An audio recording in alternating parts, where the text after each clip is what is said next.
ನನ್ನ ಆಸ್ತಿ. ನನ್ನ ಆಸ್ತಿ ಅಂದರೆ ನನ್ನ ಭೂಮಿ, ನನ್ನ ಗುರುತು. ಕೆಳಗಡೆ ಬೇನಾಮಿ ಹೊರತಾಗಿ ಅಂತ ಅಂತೇಳಿ ಆಧಾರನ್ನ ಲಿಂಕ್ ಮಾಡುವಂತ ಯೋಜನೆಯನ್ನ ನಾವು ಕರ್ನಾಟಕದಲ್ಲಿ ಆರಂಭ ಮಾಡಿದ್ದೇವೆ ಈಗಾಗಲೇ. ಇನ್ನು ಮುಂದಿನ ದಿನಗಳಲ್ಲಿ ಇನ್ನಷ್ಟು ತ್ವರಿತವಾಗಿ ನನ್ನ ಆಸ್ತಿ ಅಂತ ಯೋಜನೆ. ಉದ್ದೇಶ ಏನು ಅಂದ್ರೆ ನನ್ನ ಭೂಮಿ, ನನ್ನ ಗುರುತು ಉದ್ದೇಶ.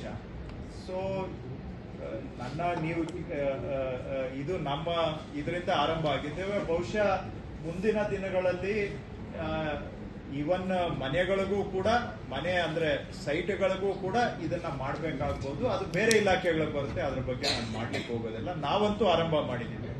ಯಾಕಂದ್ರೆ ಕೃಷಿ ಜಮೀನು ನಮ್ಮ ಇಲಾಖೆಗೆ ಬರುತ್ತೆ, ಅದು ನಿವೇಶನವಾಗಿ ಪರಿವರ್ತನೆ ಆದ್ಮೇಲೆ ಬೇರೆ ಇಲಾಖೆಗೆ ಹೋಗುತ್ತೆ.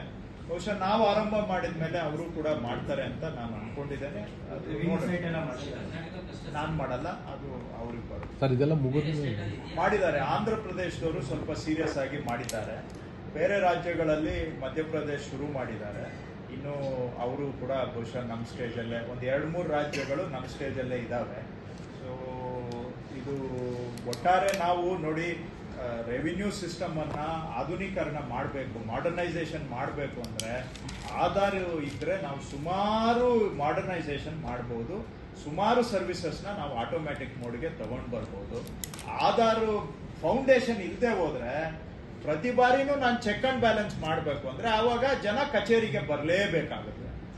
ಸೊ ಆ ಆಧಾರ್ ಒಂದು ನನಗೆ ಗ್ಯಾರಂಟಿ ಇದ್ರೆ ಸುಮಾರು ಕಡೆ ನಾನು ಸರಳೀಕರಣ ಮಾಡಬಹುದು.